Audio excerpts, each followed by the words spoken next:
The idea that university presidents would support groups who go in deliberately to intimidate, threaten, and block a person's right to freely discuss an issue is a threat to our freedom, and it's contrary to the Constitution. We have a right to assemble, and we have a right to make free speech.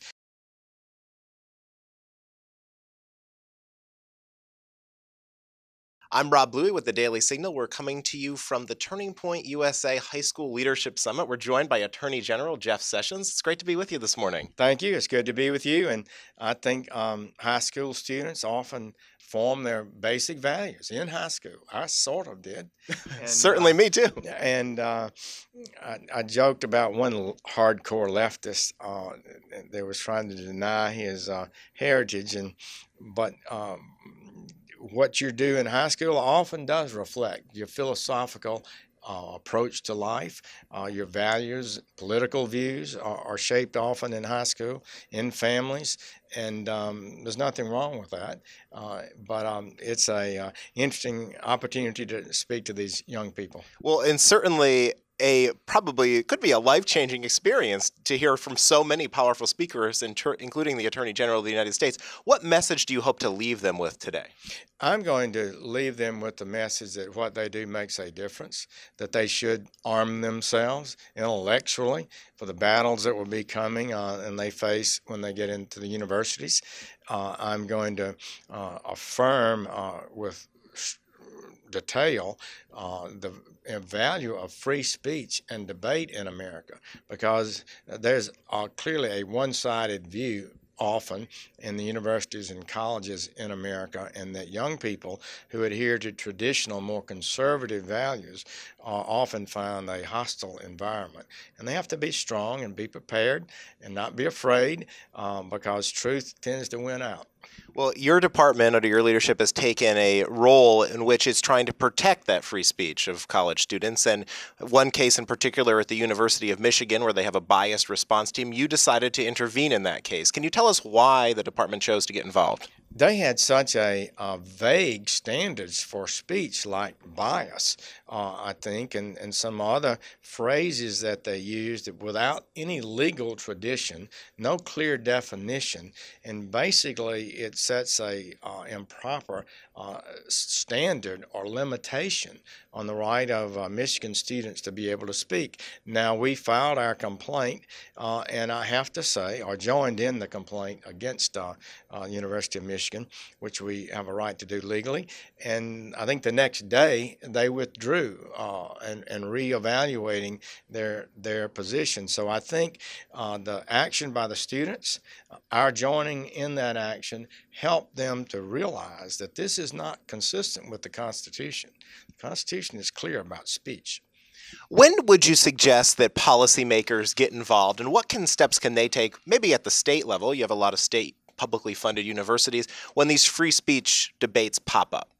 Well, I do think that regardless of your politics, it's not state universities need to be objective and fair. They need to let both people, both sides of an issue, have an opportunity to speak. That's tradition in American universities. I mean, the core free speech has always been centered in our colleges and universities, where young people are forming their values that shape them for years to come. So I do think that state legislatures and administrators have a right to be concerned if a university is only having one side of the issue promoted. And in fact, what it can often, in reality, amount to is that a state is funding a group of people to advocate for a certain political position, which isn't appropriate. I wanted to ask about a recent poll that showed that as many as 15% of university presidents felt it was okay for protesters to shout down speakers that they disagreed with. It's known as the heckler's veto.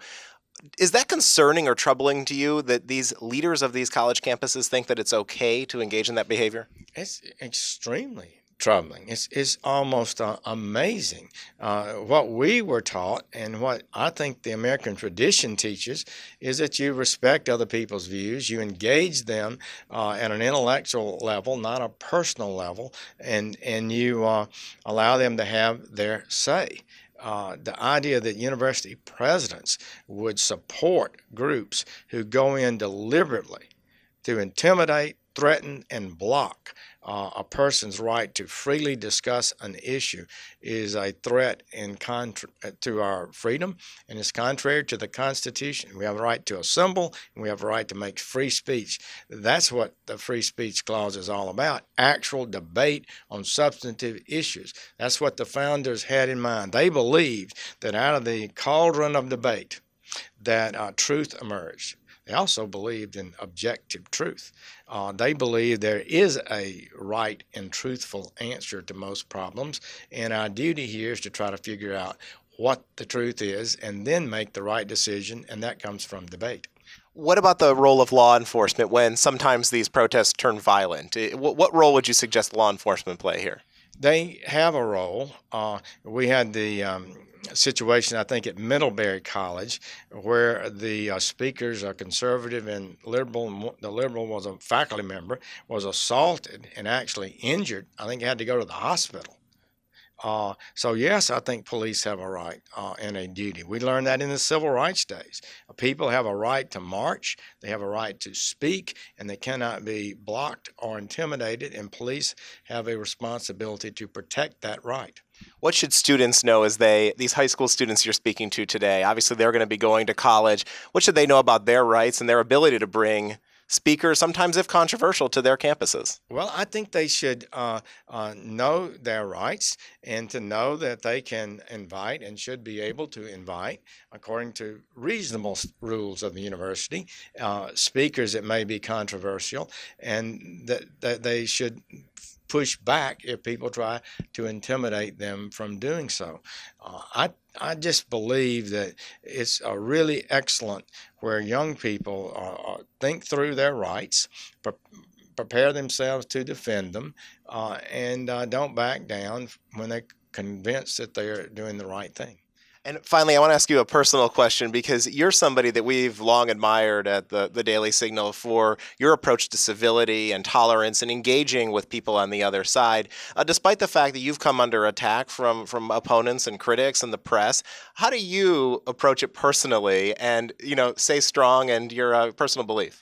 Well, sometimes it's just not, you're just not able to enter into every debate with every critic. The Attorney General got 300 million constituents plus and has to advance issues properly. So one of the things we want to do is advance and challenge the mindset and the actions of some who are blocking free speech on campus. For example, we believe that crime had surged actually the last 2 years before President Trump took office, and our job is to bring that crime rate down, and we're prepared to defend and advocate those issues on the merits honestly and effectively. So I think that's the best. Sometimes it may be better to have a good hot debate, and we're willing to do that sometimes. But it's just, I think that truth tends to win out. I believe there is such a thing as truth, objective truth, and that when you stay on course, and I would urge young people, when you're in a hostile environment, to be careful, be prepared, but don't back down when you think you're defending true values. Attorney General Jeff Sessions, thanks so much for visiting the Daily Signal. Thank you. Good to be with you.